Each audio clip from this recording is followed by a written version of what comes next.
And let me thank you guys and welcome you to today's program. Today is a very timely time, and this period is a very timely period to be having this program. And our special guest is none other than Bruce FEIN. Bruce FEIN is an attorney in the United States of America, and is someone that a lot of you already know very well. But just in case you do not know, he's an attorney representing the indigenous people of Biafra, IPOB, and Mazi Nnamdi Kanu. We are going to be discussing with him a very important document that is now gone viral, which is an injunction he has filed against the Federal Republic of Nigeria. With me today on this media chat is Mazi Ezoke of Njenje Media. He will be helping us do justice to this discussion. It's always, these are kind of discussions that I'm not able to do alone. So you go and bring some people that they are shaped, I call them coconut head, not because they are coconut head, but because their head is shaped like this. I'm going to try as much as possible to be very serious today, but there's so much in that man's head that when it comes to serious matters like this, it's the kind of person I go to. Bruce FEIN, you're welcome to this media chat. Yeah, thank you for inviting me. Okay. Mazi Ezoke, you are please very welcome to today's media chat. It's always a pleasure to have you. Thank you very much, Chidi, and thank you very much, Bruce FEIN. I believe we would have a very well-informed conversations to unpick the nitty-gritties as contained in that document. So, Chidi, you might go ahead. Okay, thank you so much. Now, Bruce FEIN, I wouldn't want to mess things up. I want you to do us the honors of explaining to us this document, which is now in the media space. What is it all about? The origins of the case go back to 2017 when President Donald Trump approved the sale of 12 A-29 Super Tucano military aircraft to Nigeria for $600 million, despite the fact that we have had longstanding amendments to the Foreign Assistance Act. They're called the Leahy amendments that prohibit the transfer of weapons to any foreign security service guilty of egregious human rights violations. It is quite obvious, based upon President Buhari's statements insinuating he's involved in conducting a second edition of the 67-70 genocide of Biafrans, that these weapons will not be used against international terrorists. They'll be used to continue the genocide against Biafrans in the Southeast. The case that we have brought is against those in the executive branch of the United States responsible for the delivery of the A-29 military aircraft. And 6 of them have been delivered. 6 have not been delivered. We believe that at least we have a chance, even by highlighting the apparent conflict between the weapons and the Leahy amendments, that the Biden administration, which has professed a commitment to human rights, unlike President Trump administration, may well seek the return of the Super Tucanos and cease delivery of the remaining 6. There's also, I think, a great deal of sympathy with the Democratic-controlled Congress about stopping any weapons sales to Nigeria. These considerations were not available when the weapons sales were initially approved in 2017, because President Trump was scornful of human rights, and the Republican Congress was not going to challenge anything that President Trump did. And of course, in 2017, Congress was controlled by Republicans, not Democrats. So the gist of our lawsuit is that the delivery and the sale of the Super Tucanos was in violation of the law. The Leahy amendments would prohibit these weapons transfers to foreign security services guilty of egregious violations of human rights. And we believe it's transparent. The human rights are compiled every day on the ground with videos and otherwise documented by independent human rights groups like Amnesty International. And therefore, we're asking an injunction against any further delivery of the 6 remaining Super Tucanos Nigeria and a return of the 6 that have been delivered back to the United States. The lawsuit, however, is not filed in isolation. We have a larger, I think, plans with IPOB to try to move the political barometer towards an independence referendum in the Southeast, similar to one that was offered South Sudan in 2011, because historically, legally, and otherwise, it's obvious that the Fulani-controlled government cannot tolerate, a free and thriving Biafran community. And we think that under international law, such a referendum is clearly justified, and the lawsuit is a part of the quest to shine light on that imperative. All right, thank you. I know there's a lot of explaining that you have to do to make us understand the implications of that junction. But Mazi Ezeoke, I know you are someone who sees behind the letters and who takes time to try to dissect information. From your point of view, what do you think about this document and this injunction coming at a time like this, in based on what is going on in Nigeria? Well, I think the document in part is... Sorry, Bruce. I was actually directing the question to Mazi Ezeoke, and in answering the question, I'm sure he would have something to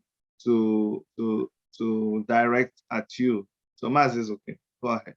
Okay, thank you very much, Chidi. I think, reviewing the document, looking at the document under review, and I can see that the issue in contention now are 2 things. I mean, this is as Bruce has said at the beginning, a case against the Secretary of State, Tony Blinken, and, Secretary of Defense, Lloyd Austin. And it's centered on the A-29 Super Tucano jet that's been sold to Nigeria under President Donald Trump. But again, before I go any further, I'll even push my question back to Bruce here. I must note that going through this document and seeing that 6 jet has already been delivered, and just opposing the support IPOB, quote unquote, gave the former president of America, then my question to Bruce will be, we know about the Senator Leahy, law or act as amended. We obviously know the content that for nations or countries that use these military hardwares acquired from foreign countries to oppress their people, that they should not be sold to them. Now, could you tell us at the point where these discussions happened under President Donald Trump and these agreements was reached, was it that IPOB at that point did not reach you as their legal counsel in order to obviously advise to say, at that point, it's better for this deal not to go into negotiations at all? Isn't it better, wouldn't it have been better to, at that point, stopped the sale as opposed to going to court to recall 6 already delivered and stopping the delivery of 6 about to be delivered? I wouldn't quarrel with your observation. I don't want to fault find IPOB. They have many, many things to address. when you're the subject of genocide, your concentration can be divided. I simply was not contacted at that time. A lawyer doesn't create his clients come to lawyers. So that's just a description of what in fact transpired. But I'm not inclined to fault find others. I don't know what the circumstances were, but ideally, yeah, a lawsuit would have been filed within days after the sale was approved. It's obviously more difficult to undo something than to prevent it from happening in the first instance. But I think serendipitously, in some sense, the belated filing is a little bit to our advantage. First of all, it's open and notorious that President Trump was very, very hostile to human rights, and he wouldn't care whether or not the weapons were utilized to commit genocide. He used very derogatory and indeed vile language at one point to describe Nigerian immigrants, you may recall.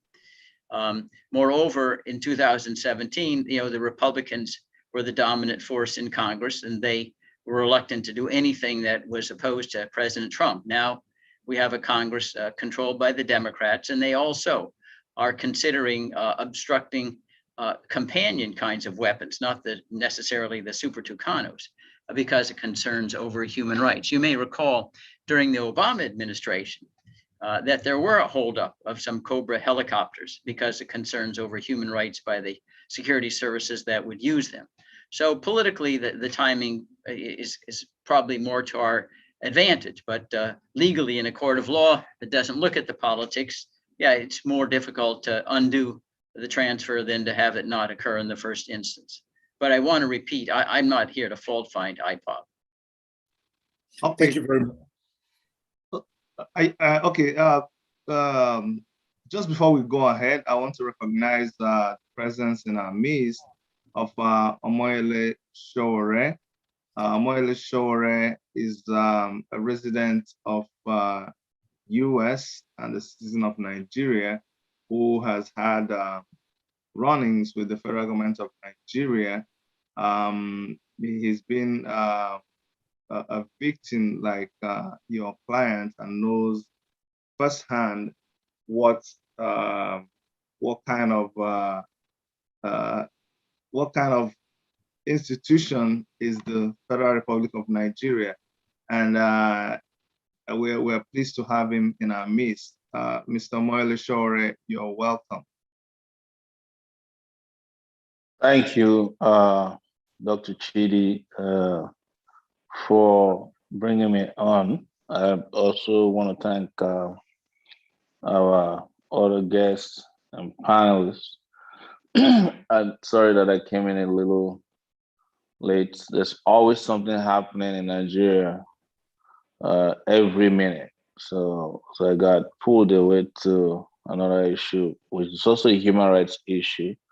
Because I was, you're aware we have some people who are in detention because they put on Buhari's t-shirts. So, Dr. Chidi, pardon that I may not be able to turn on my camera. I'm laying down because I have stomach flu. So, but it's good to be here, and just take it away as usual, and we'll talk about what we know from this end, what is going on, and why we think the lawsuit that's just been filed by Bruce FEIN is very timely and important, because I think we have to understand that Nigeria is going through full-blown tyranny at this point. When you have rogue regimes who go out of their ways to abduct citizens, kidnap people from outside the law, outside international law. Everything must be done to stop them before they start carrying out full-blown genocide. So they are doing them already. Some small, they're carrying out massacres now, here and there, but ultimately they want to go in that direction, I think. So what Bruce FEIN has done, I read part of it, right, is most welcome. I mean, what IPOB has done in filing this suit I'm not a lawyer to determine whether it would survive or succeed or not, but the fact that it's out there is very, very important. Thank you very much, Moele Shore. Bruce Wayne, I'm going to ask you a question like the layman on the streets of Nigeria.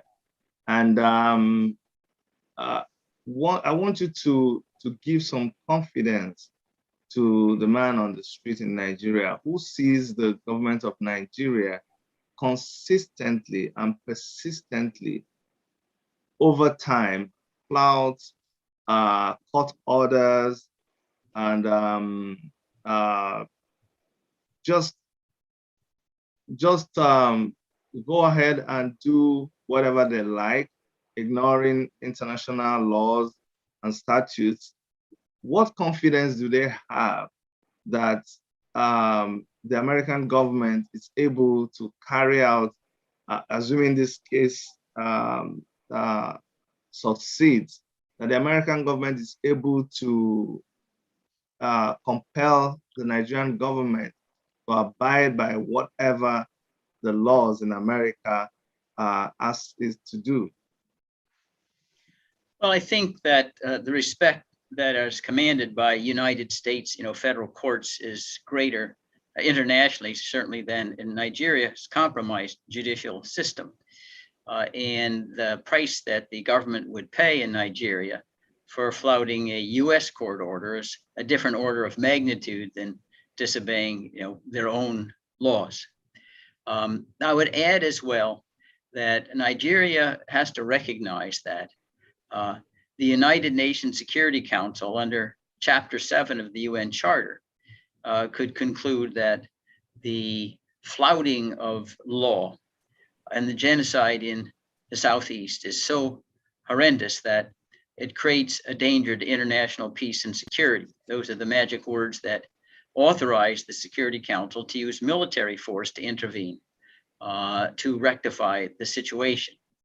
And I've suggested that it could be that the Security Council, when presented with proper evidence, could mandate a referendum for sovereignty for Biafra because of the threat to international peace and security that is created by President Buhari's current campaign of genocide and flouting every law that would arrest his ability to rule by decree and implement, the Fulani Sharia standards that already are present in 12 of Nigeria's states. So Nigeria has to be concerned about the ramifications. It's not able, I do not believe, to thrive if it's the subject of complete international isolation, being treated as a pariah country similar to South Africa when it was operating under apartheid. There are remedies, as it happened with South Africa, that could result in the expulsion of Nigeria from the United Nations for not subscribing to United Nations treaties like the Universal Declaration of Human Rights. Now, I don't want to be overly, Pollyannish and thinking that we can snap our fingers and Nigeria will become a government that complies with the laws. But we have to do our best, and certainly experience teaches that it is possible to convince governments that they better turn square corners if they don't want to avoid, complete, international ostracism. And I say one example is South Africa, which led to the transition away from apartheid into Nelson Mandela's release. Okay. So Chidi, may I take the next question? Because go ahead. In his comments just now, he mentioned about mandating referendum. He mentioned about that. Then I have two questions for you, Bruce Wayne here. One is, you talked about mandating referendum, and I would want to know, is referendum part of the mandate from your clients to demand via these courts, via this suit? And if yes, second question thereof will be, is United States of America able to intervene in another jurisdiction in a different continent to affect any push for referendum? It's a wonderful question. The lawsuit itself kind of sets the stage for a referendum, but it doesn't ask for one. It's because a referendum is not the remedy for illegally selling and transmitting super tucanos to Nigeria. But the intellectual foundations are set by the lawsuit. The referendum can be authorized by the United Nations Security Council. The United States itself was instrumental in securing a referendum for South Sudan in 2011, which basically established a separate sovereignty from Sudan. And that was a referendum that was organized and conducted by the United Nations Electoral Unit. So there is precedent on that score. The United States would not be acting unilaterally, but under, say, the United Nations Charter, and Nigeria is a member of that charter, Chapter 7 would authorize a referendum of the type that I've described. And it has happened in the past. And also think about this, it's not at all an anomaly. Even in countries that don't necessarily suffer from the same kind of strife and upheaval that we're witnessing in Nigeria, Britain offered Scotland an opportunity to vote independence. Canada offered Quebec an opportunity to vote for independence. So this is the customary way in which the groups that seem to be disfranchised or alienated from an existing sovereignty are able to choose a different course. When Nigeria became independent in 1960, it never followed the decolonization principle of the United Nations General Assembly, which to give the peoples involved in decolonization a right of self-determination. Who are the peoples involved? Well, it's clearly going back to 1913 with the British amalgamation. You had separate peoples who had been forced under one umbrella. And it's a little bit of an oversimplification. You had the Fulani, the Yoruba, the Biafrans, all forced out of the divide and conquer theory of the British under one sovereignty for the convenience of the colonial ruler. But they never, ever were given a chance in 1960 to say, do I really want to continue under this British forced umbrella, as opposed to deciding to go their separate way in a peaceful transition. And that is exactly what we're trying to remedy now, where it's been shown beyond any kind of doubt that the Fulani's livelihood is plunder, killing, and maiming Biafrans. It's unfortunate, but we can't blind our eyes to what all the world and all experience teach. And that's the kind of historical evidence that justifies a referendum for separate sovereignty. It would be best for all involved if this could happen. Thank you. Thank you so much. Omoyele Sowore, would you want to comment on this flouting of court orders by the Nigerian government? And you have an experience with this. It's happened to you a couple of times. Could you just give us an insight into how the Nigerian government has perpetrated this a lot of times? You just told us that you came from, you've been monitoring the situations at the court where I'm sure there was a court order and it was flouted before. And just give us a little bit of insight before we continue.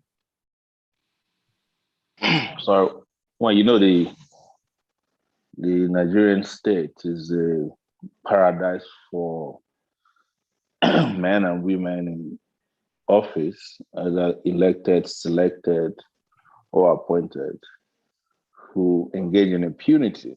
But the Buhari regime is been single-handedly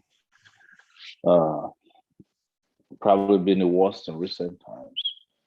What it turns out is that this has been his modus operandi. In 1984 and 1985, that was between, he got into power in 1983, I think around December. So, but his real tenure was between 1984 and 85, and he was kicked out of power in a coup in 1985, August specifically, it was in August 1985.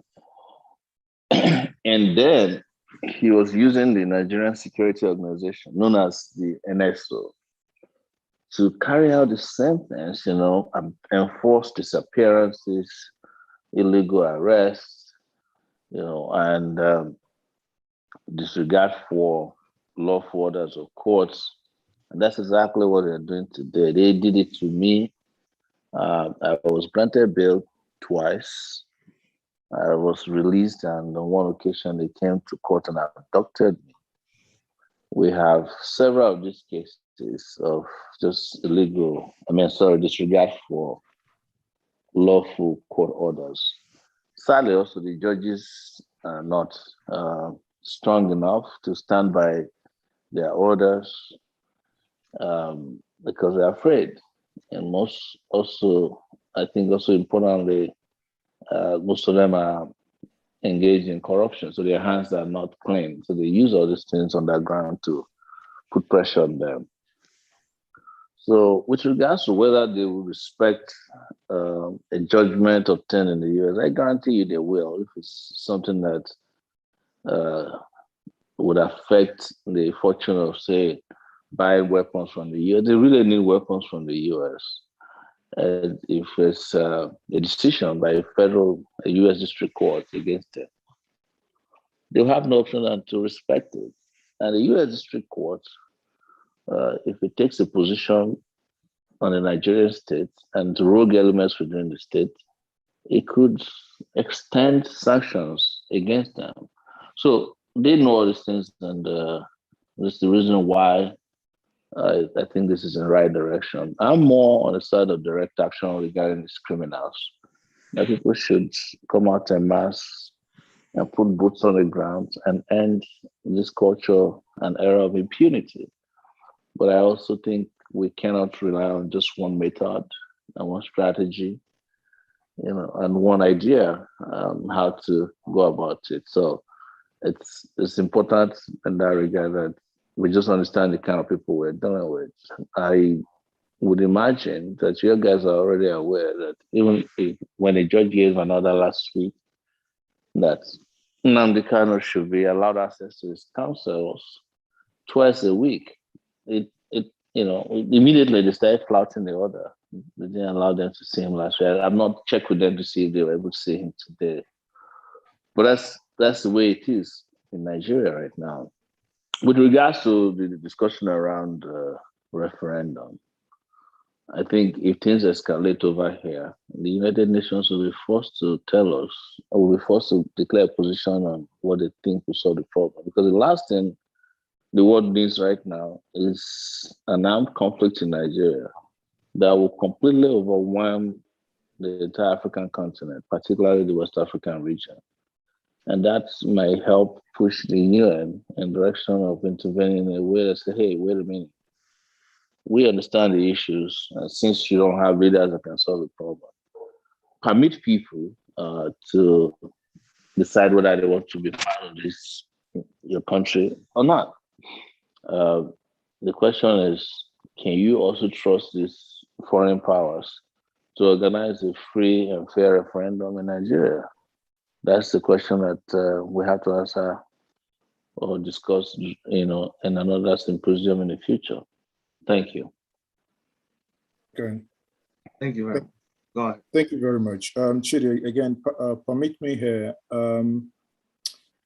Thank you very much, Sorry, for that insight. And if I come back to, I want to stay with these documents that I think is a 12-page document that's under review, that I've gone through and I've read, and I'm just thinking, Bruce here, again, thank you for the insight given so far. May I ask you this question, which is, you are aware the role played by the current American president, Joe Biden, regarding the condemnation and working against British interests as it concerned the South African apartheid regime. Now, coincidentally, in this time as it concerns Nigeria, You've made a reference, kind of a comparative analysis before to it. My question to you now will be, knowing the antecedents of Joe Biden in the past, do you think that Joe Biden might play the same role he played then as a senator, but now sitting as a president, to see that that manner of structure that existed in South Africa that appears to be somewhat in some, in some quarters, as some people may argue, do you think he might play a role in, in seeing that that is stopped? Well, certainly it would be consistent with President Biden's overall philosophy towards human rights. Remember, in South Africa, we had what was called the South Africa Comprehensive Anti-Apartheid Act of 1986. And as part of the strategy to dismantle apartheid, the United States imposed very, very strict sanctions on South Africa that very much crippled its economy. And for a variety of reasons, ultimately it succeeded. And I do think that President Biden, when confronted with the horrors in Nigeria, could well sponsor similar kind of legislation that would target Nigeria until and unless it had either held referendums or certainly rewritten its constitution to provide the Biafrans with the kind of autonomy necessary to protect themselves. At present, they are virtually politically helpless to prevent the kind of genocide and daily humiliations, assault, and injuries that are inflicted by the Fulani-controlled government. And it's especially, I think, favorable on that score that it is very clear, I believe, that Nigeria now has become a haven for international terrorism, bleeding through Boko Haram and otherwise into countries like Cameroon, Mali, Niger, which is, of course, a very high priority of not only this administration, but others as well. So it's certainly a possibility, and I should be concerned to President Buhari. The United States with President Biden is not indifferent to human rights. We've got a different commander-in-chief than President Trump, who could have cared less about human rights.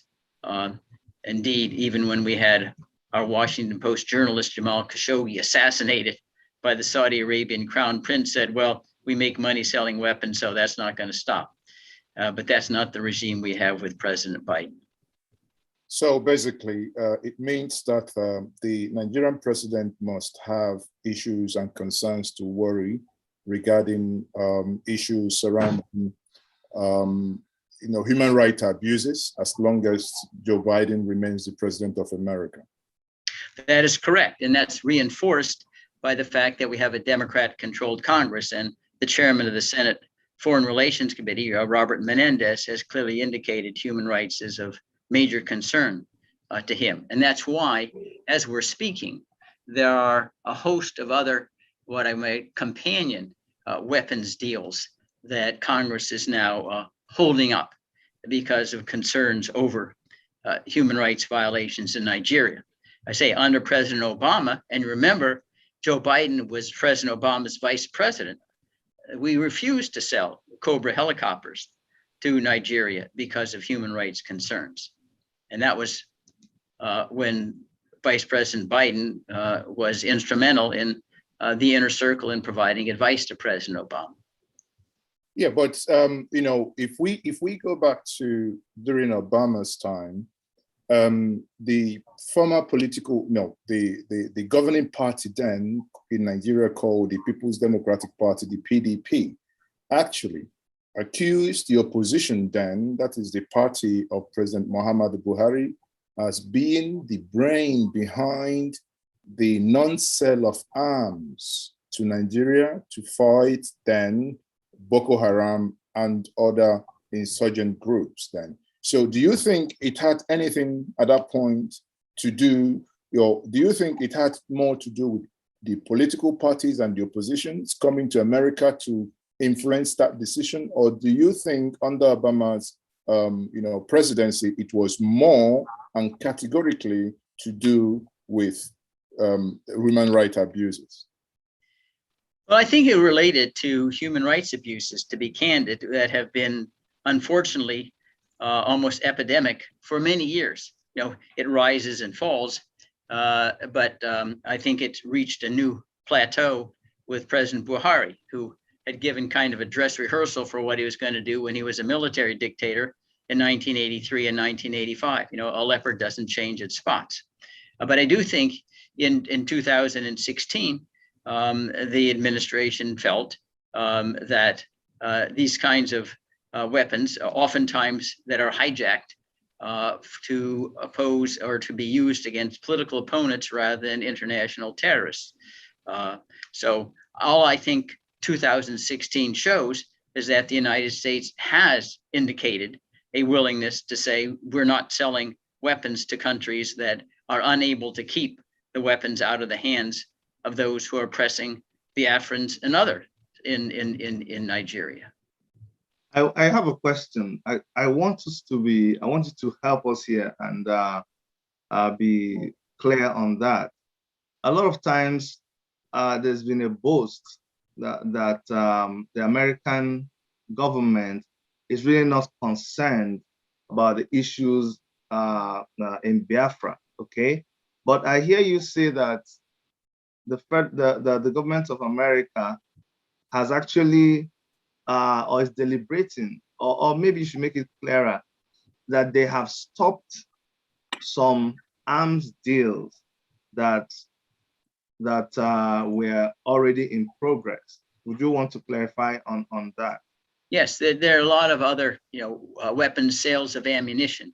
And I think some of the Nigerian press has reported on this, that have been put in abeyance, if you will, because of concerns that have been voiced by various members of Congress. And say that's even though it wasn't successful, that was used by Congress to try to block sales of weapons to Saudi Arabia. So there definitely is a constituency in Congress that takes the Leahy Amendment seriously. After all, Senator Leahy himself is chairman of a very important committee, the Senate Appropriations Committee, and Congress feels especially solicitous of statutes named after one of its prominent members to ensure that it's properly enforced.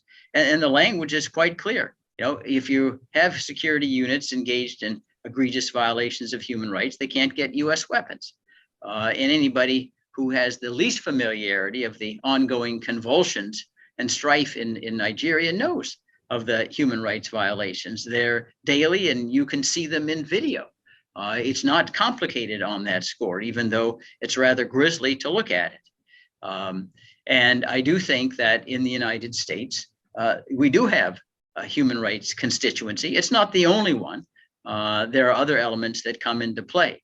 But to be candid, Nigeria is not a country that basically advances our larger United States global interests, if you will, on national security matters.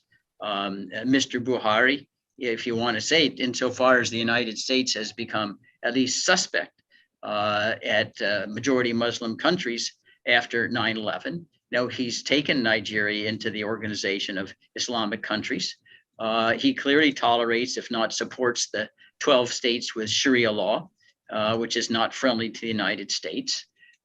He may well be aligned with Boko Haram, since all these ransom payments and kidnappings and then releases, seem very odd. At the time he was arresting and kidnapping Nnamdi Kanu, he's releasing over 1,000 former so-called Boko Haram members who suddenly had miraculously redeemed themselves with recanting Boko Haram murderous ambitions, and released them all without any court order.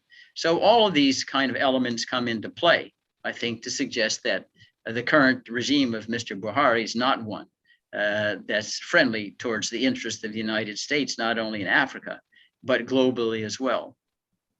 You see sorry, Moses, okay. The concern that the average Nigerian has, and Omoyele already talked about this too when he was talking about how far we can trust foreign countries.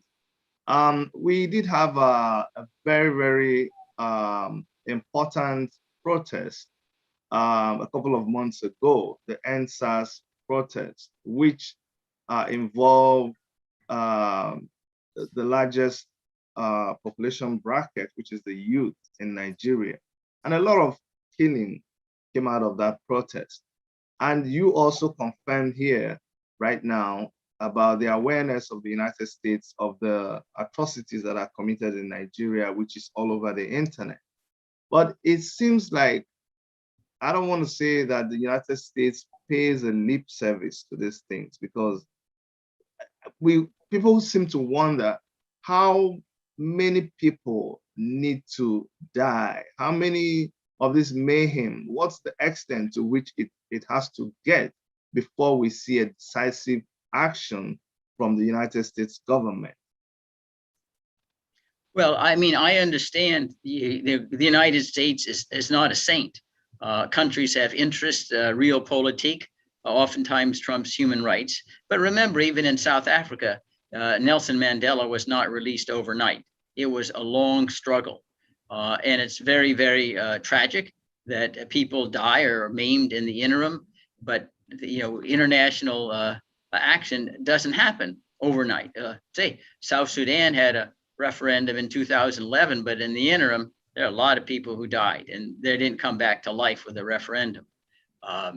So that's all I can say. For those who are confronting, the danger and the possibility of death every day, I understand it's of little solace, but I'm just describing reality out there. This is not a problem that's unique to Biafrans.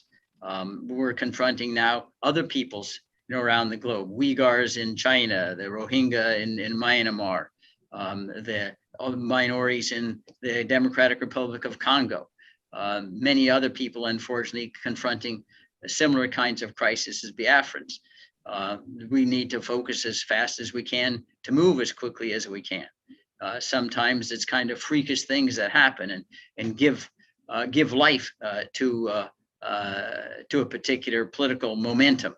A particularly graphic video. You may recall years ago during the Vietnam War, we had this picture of a young naked girl running down the streets of Saigon with napalm burning her hair.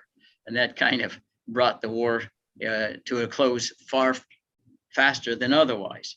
Things like that do have an impact, but part of the approach and the reason for the lawsuit is the more that we can get people to understand and focus on this problem, because it's oftentimes buried in the minds of many who know nothing about what's happening in Nigeria, the more likely we'll get the consensus and the ostracism needed to bring this tragedy to an end and finally culminate in an independent Biafran country, so we don't go back another 30 years and we have another reenactment of the genocide, just like we're doing now following the 67-70 war.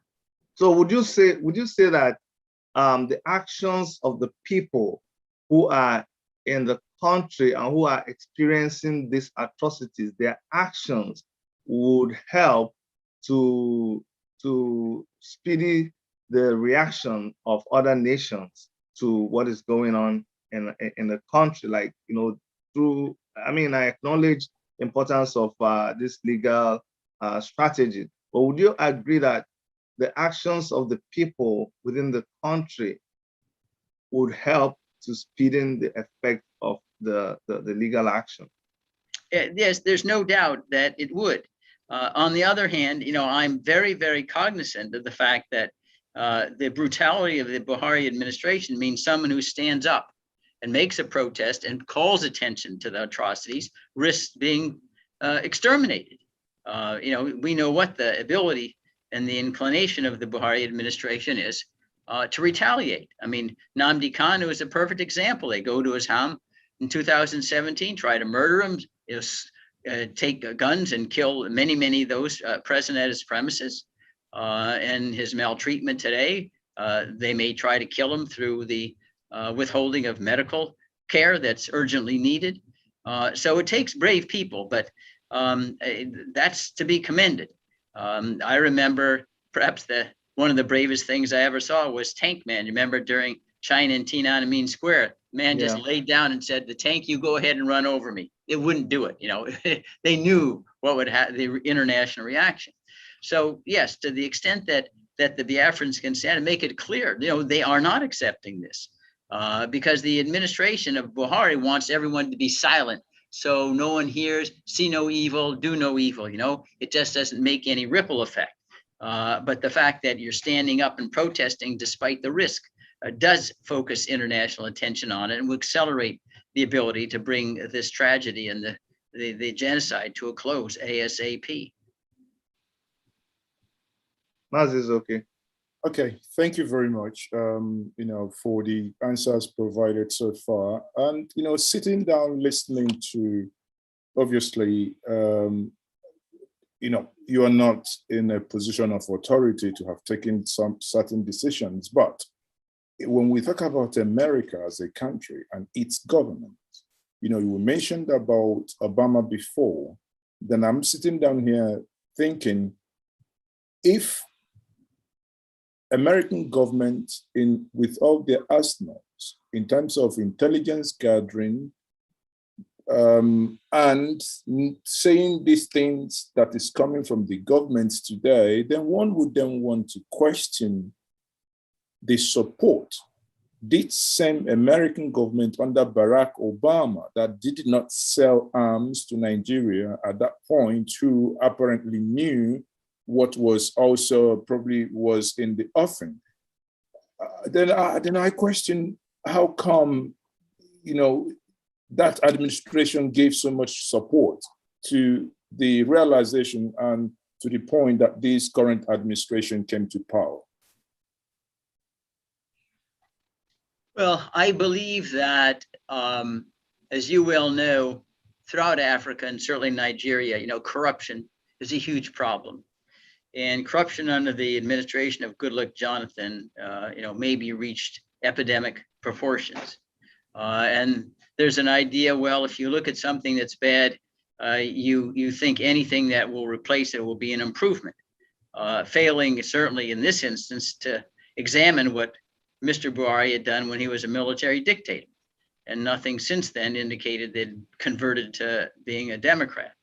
So the idea was, well, at least we'll strike a blow against corruption in Nigeria by supporting the opposition. Then failing to see, we ended up a cure worse than the disease. It's not unique to Nigeria. I think if you look what we did in Libya, you know, we went in, overthrew Gaddafi, and now we have chaos. You know, it's worse than it was then. So there can be blunders made by the United States, even if the goal is benevolent. There oftentimes can be myopic, and I think that clearly was true with regard to supporting, you know, a change of administration from Goodluck Jonathan to Buhari. Well, I'm happy you said that somewhat, but it means I can put it out there that America misjudged. And because when you mentioned about corruption, actually, many commentators, it's remained to be proven or seen, but many people would agree, and many people do say, which I believe you do read as well, that corruption under this government made Jonathan's like a baby learning how to crawl. Yeah, yes, a wonderful analogy, yeah.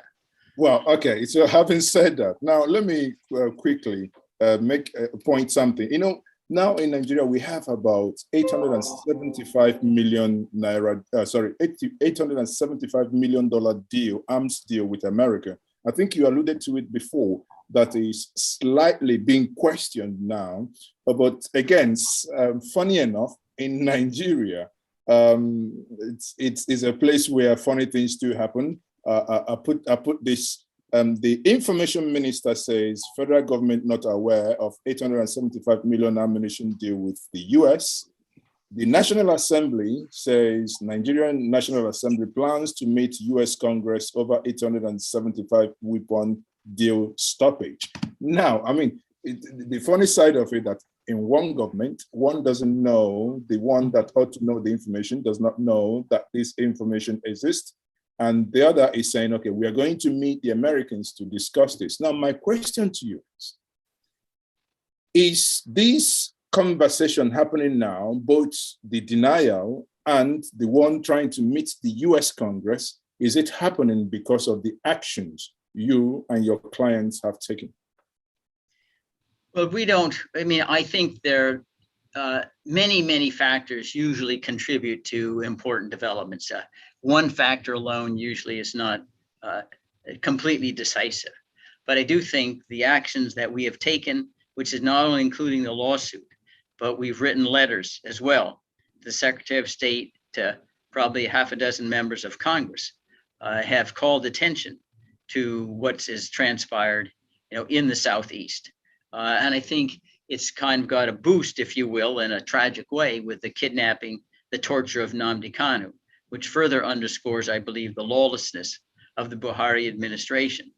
And I do think that's why overall there's a reassessment of our approach towards Nigeria that is kind of crystallized. And the lawsuit, I think, is part of that, that influence. Okay, thank you. So, Chidi, pardon me, I asked this question, then I'll let you go ahead. Let me play the devil's advocate here. And in playing that devil's advocate, Bruce FEIN, I have the following questions for you, which is, now, does it concern you the implication of what an arms embargo could do to Nigeria, bearing in mind that Nigeria is and will be needing ammunition to fight bandits, ISWAP, Boko Haram, the last one, which everyone agrees that they do not want to touch, which is the herdsmen, or which we locally here call killer herdsmen. If this is stopped, is that not going to jeopardize the fight against these monsters trying to destroy the lives of people within the entity called Nigeria? Well, a couple of responses to the question. First, I don't believe that the Buhari administration is serious about trying to curtail Boko Haram or the herdsmen. They acquiesce if they don't encourage these brutalities. Ask yourself, on how many occasions has the Nigerian government prosecuted a Fulani for murdering a Biafran? And I think the answer is zero, complete zero. So what is it that we're preventing? The government isn't going to be using weapons against them anyway. You may recall that Buhari himself was a spokesperson selected by Boko Haram as far back as 2012.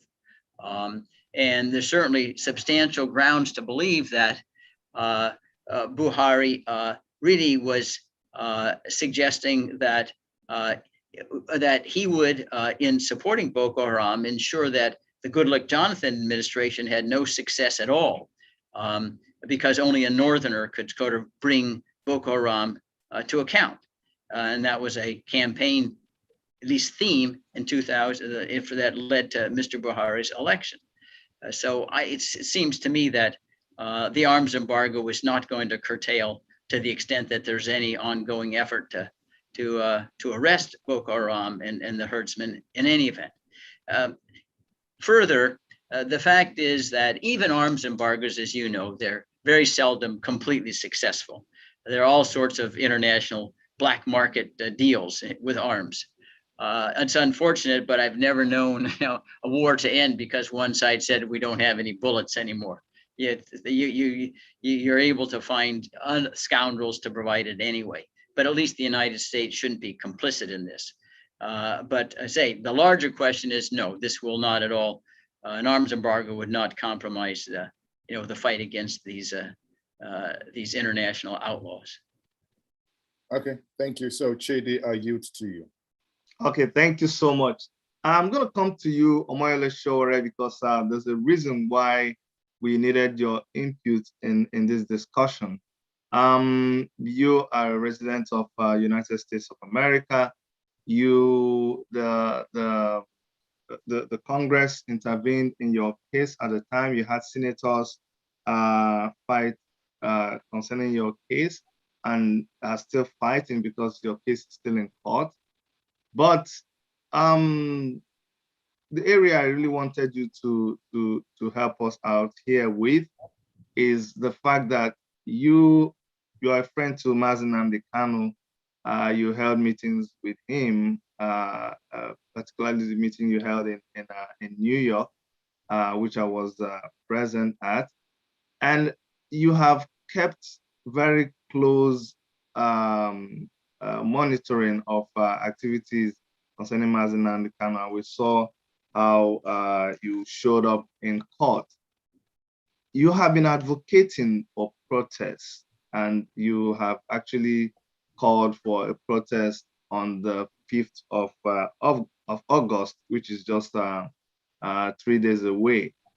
What is the essence of this protest right now? Because I hear Bruce talking about there is the need for action from people on the ground, which helps the legal project. But what is the real essence for calling this protest on the 5th of August? And how does it concern Mazi Nnamdi Kanu and all of the issues that are going on right now in Nigeria? Well, I think coming down, attempting to show that the Biafrans are unified, they can shut down Nigeria if Nnamdi Kanu does not receive justice, is an earmark of the strength of the Biafran people to say, you know, we've crossed the Rubicon, we're not going back. We're insisting that our leader is released and that we're moving forward in a way that is going to guarantee our freedom and independence forever. We're not going to go risk, you know, another hope, a triumph of hope over experience, suggesting, oh, you can put the pieces of Nigeria back together again. But this mass demonstration of support is not unique.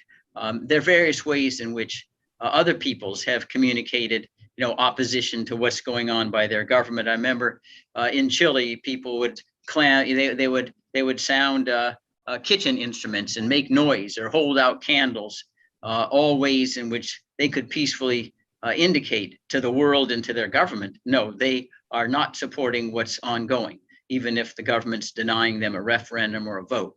And it's that kind of solidarity that's the purpose of these kinds of demonstrations. And I think also it psychologically makes everyone a little more reassured. In numbers, there is psychological repose that, well, we're all in this together. You know, if we don't hang together, we'll hang separately. And that's what these kinds of demonstrations are calculated to fortify. All right, Omoyele Shore, I don't know if you are able to contribute on this. Yeah, I think it's pretty clear that ultimately what these dictators and tyrants are most afraid of is not the sanction from their friends. When I say their friends, I'm talking about the US and other members of the powerful international community, because they all have interests in sustaining Nigeria the way it is today. Some for reasons of business, some for reasons of colonialism or neo-colonialism. So if you want to really get out of these issues, these problems, you have to put boots on the ground. And they respond more favorably to when people are protesting, you know, as far as these issues are concerned. If you don't protest, who cares about you? If you don't create ruckus, who cares about you? The international community does care more when people do take action. And August 5 in that regard for us, one is the second anniversary of revolution now. We've always called for a revolution. instead of even this whole idea of breaking up Nigeria, because we know people who are running Nigeria down from all parts of the country, Igbos, Yoruba, Ibibio, Numa, anybody, Hausas, Fulanis. And we're more interested in breaking the back of this oppressive class as opposed to fighting in silos. So, but 2021 August 5th action would be dedicated mostly to victims of unlawful political detentions. Kanu was one of the people we were fighting for. Ezak Zaki was part of people we were going to fight for, but they've now released Ezak Zaki. A lot of people reached out to me that it might have been because we put him up there on the list, and we have Sunday Boho, we have those 12 people who are detained at the DSS who were picked up at Sunday Boho's house, and also the 5 young guys, including a blind saxophonist, who were arrested at Dunamis Church for wearing anti-Buhari t-shirts. So that's what it is, and we're calling on our Biafran brothers, which completely supports their plan to shut down their markets, engage in peaceful protests or marches. We just want them to start from August 5 as opposed to August 11. If you ask me, this is well done, it's well coordinated, and it's the unity of the oppressed, which we always call for. These people can't handle us if we unite. So that's what August 5 is about. And like Bruce rightly said, all this, the US, European nations, United Kingdom, and members of the international community, as they're called, respond, urgently when they can see smoke rising from this, rogue regimes, than when you write letters to them or you complain to them through their bureaucratic organs. They don't listen. But if you want your plight to be noticed, you better put boots on the ground. That's our position. But we are definitely very, very concerned about Kanu's situation, considering that he was kidnapped, which is the diplomatic and decent word for kidnapping is extraordinary rendition. And put in detention in Nigeria. That's unacceptable to us because we understand what this means, and we want to make it clear that we're not opposed to groups that are seeking self-determination. We just feel like a revolution would be ideal instead of breaking up Nigeria, into small ethnic enclaves. So that's it. And Dr. Chidi, I sent you a message already that my time might be up, but I want to thank Bruce FEIN. I've been listening to him all day for putting these things in some of the best perspectives that we could ever listen to, and hear his very sound legal arguments about how we can put these guys in a place. Why he operates in the courtroom, I operate on the streets, and probably in the media space as well.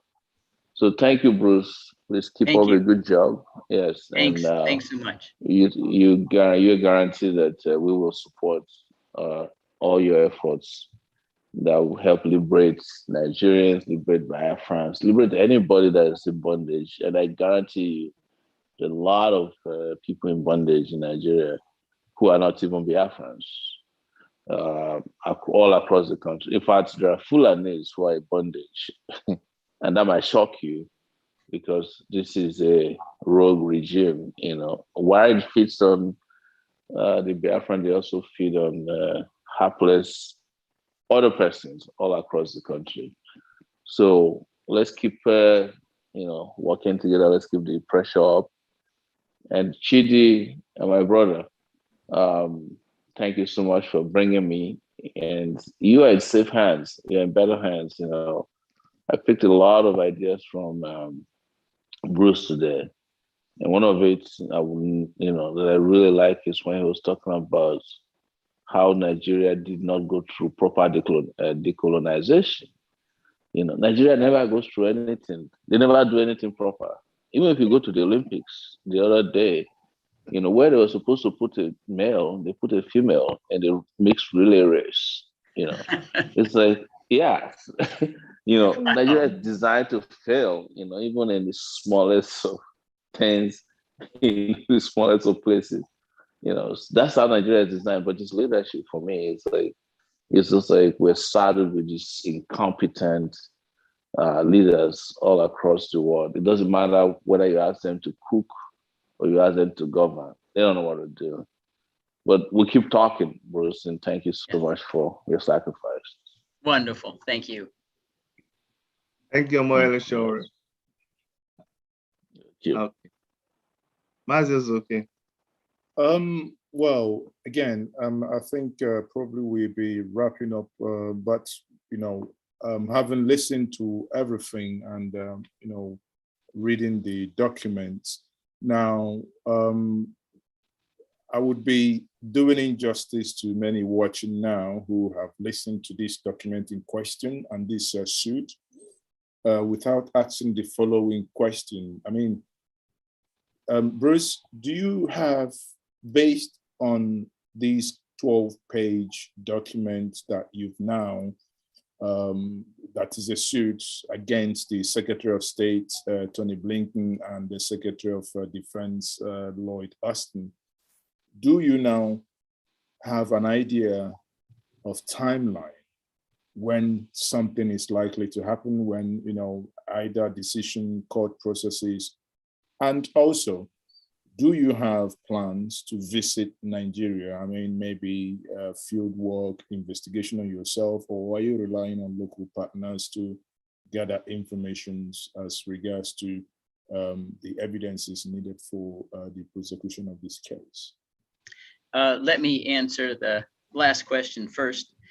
Yes, I have plans to visit Nigeria as soon as I can arrange it. And indeed, meeting with Nnamdi Kanu and his Nigerian lawyers as well to ascertain directly information for the maltreatment and to ensure that we're on the same page. I've had communications indirectly with his lawyers, with Nnamdi Kanu, but nothing replaces a direct face-to-face communication. There's no chance then for misunderstandings or miscommunications. So I may see you in Abuja soon. With regard to the timing of the lawsuit, under our federal rules, the government has 60 days to respond to the complaint. Once there is a response, I think I would move for what I call a preliminary injunction. It kind of accelerates the case faster than otherwise, saying that it's very likely we'll succeed on the merits and there would be irreparable injury if the Super Tucanos are permitted to participate in the genocide against the Biafrans. But it's that 60 days sounds like a long time, but I can't change that rule. That's what the government is offered. If it's a private person, there's only 21 days to respond, but the government gets extra time. So that's what we're talking about in terms of when we can anticipate an answer from the government. Now, let's also remember that it's possible that the administration would change its mind because of the developments, not only in Nigeria, but opposition they're hearing from members of Congress. So we're working that angle as well. So it may well be that what the government would just concede that this was a Leahy amendment violation and not deliver the remaining Super Tucanos and retrieve the 6 that have already been delivered but not yet commissioned into the Nigerian Air Force. Those are political developments outside the technical areas of a courtroom, but we think that the lawsuit itself could precipitate that kind of action. You know that the administration came in, been preoccupied in the short run with COVID-19, with many issues concerning Iran and China. So Nigeria hasn't been at the top of their foreign policy list. And I think the lawsuit kind of jumps Nigeria into the top category that needs attention. And we think if the policies of the administration under Mr. Biden are followed, they certainly would have second thoughts about continuing to pursue a transaction that was concluded by President Trump. If anything, the campaign showed Mr. Biden was opposed to virtually everything the Trump administration did, and there's no reason to think the Super Tucanos is different. I have a quick question. Sorry. There is a follow-up to this question, Chidi. Pardon me.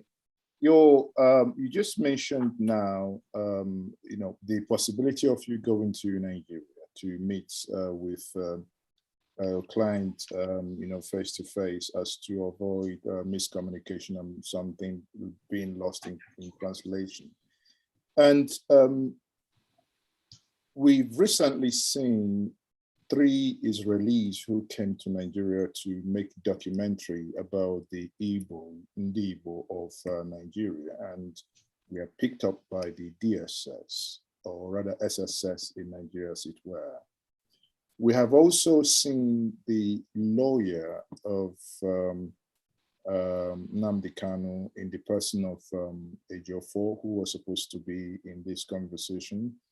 And we've seen how his house was invaded and he feared for his life. Now, putting all these into consideration, do you think it is safe, knowing the Nigerian government and obviously the overzealousness of maybe some of the security agents, for such a trip to be embarked upon? What's your take? But I don't want to be foolish. On the other hand, taking risks is part of living. Otherwise, you wouldn't get out of bed in the morning. And there are many Biafrans are taking far greater risks than I would traveling there. Certainly, these happenings that you've described signal, caution and vigilance. But there's ways that I think I can take protective measures that would diminish very highly the likelihood that anything would happen to me. I can't rule it out, but something could happen to me in the streets of Washington, D.C. as well. I don't want to kind of be boastful, but I certainly know that lots of people have to take risks in any political effort to get justice. And I can't expect others to do what I'm not willing to do myself. Wow. Thank you very much. So yes, thank you, Mazes. Okay, I must really commend you, Bruce, for your last statement, because when you hear someone talk like that, I'm glad Mazes asked you this question, and I was touched by your answer, because your answer does not deny the fact that there's dangers involved. You addressed it practically, and that makes a lot of sense. So I really want to thank you on behalf of the people of Biafra for not just taking your professional responsibility, but being humanitarian in your approach. Now, while you were answering Mazes Oke's question, you mentioned about the possibility of retrieving the Tucano aircraft. And I'm wondering also, is there a timeline? Could you help us understand what the agreement is? Do you know the agreement between the United States government and the Nigerian government concerning the commissioning of these airplanes? Is there a time within which they are supposed not to commission it, and within which time it is possible to retrieve it? Well, I believe, maybe in the next several weeks, the 6 that have been delivered are supposed to be commissioned into the Nigerian Air Force. Now, certainly, I don't think we're going to get a decision in the lawsuit that quickly.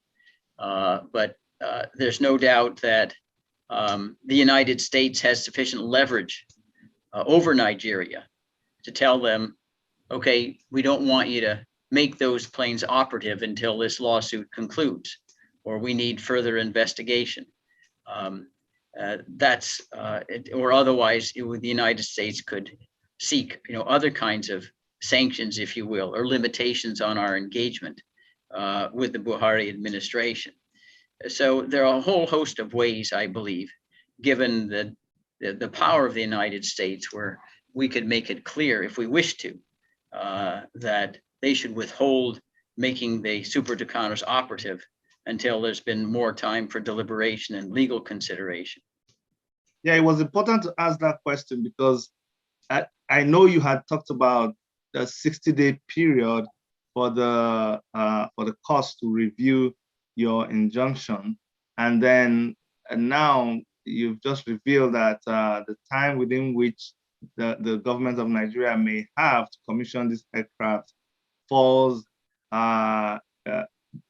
within that 60 days. So that was why I wanted us to know. So yeah, it will be interesting and important to know those other measures that will be taken, since according to you, I don't think you're able to get like a preliminary injunction to kind of stop this action except after 60 days.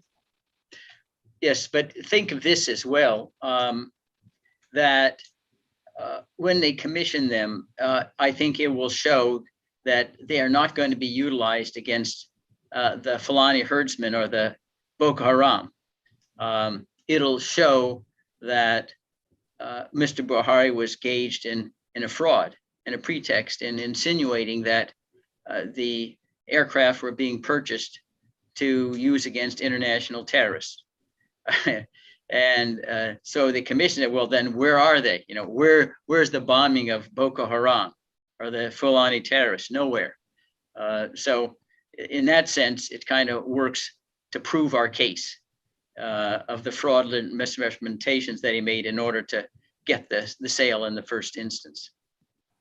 All right, thank you. Mazes, okay, if we will be rounding up, so if there's any other question you have for Mr. Bruce, please go ahead and I think we'll round up.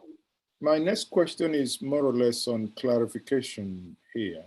You know, as it borders on issues that had to do with the Tucano jet. Maybe that's partly my ignorance, not knowing the clarification that I'll follow in seek to for answers. In these documents, I read about the use of these Tucano A29 jets, you know, where you have John Deere 1 to 7 as, you know, and individuals who lost their properties and sustained bodily harms. Question them, Bruce here, pardon my ignorance here. If these Tucano jets are not commissioned, how were they used? No, I think if they're commissioned, if they are commissioned, I think they would not be used against, as Mr. Buhari had represented, against Boko Haram of Fulani herdsmen terrorists. We know at present there have been aircraft repeatedly deployed by the Nigerian Air Force to bomb and kill and maim Biafrans in the genocide. They're already using an air campaign, if you will, in the southeast. And there's no reason to believe that the Super Tucano wouldn't be used to replace the less modern aircraft with weapons that are more efficient at killing Biafrans and destroying the property. That's what we expect Buhari intends with the Super Tucano. Does that answer your question, Mazes? Okay, I see you. No, No, because let me, I think your question, you think the document is saying that the Super Tucanos that were already purchased have been used. Isn't exactly. That what, exactly. No, but that's my understanding of that document. No. They've been delivered, but they've not been used yet. They may need some additional training or whatever. I exactly. Okay, the ones when I read about the A29 Tucano, Super Tucano. So they are not the ones that the 12 in question, 6 delivered and 6 yet to be delivered, right? Yeah, they haven't been used, but other aircraft have been used in the genocide. Oh, okay. Okay, Yeah. that's okay. That clarifies it. Thank you very much. Okay.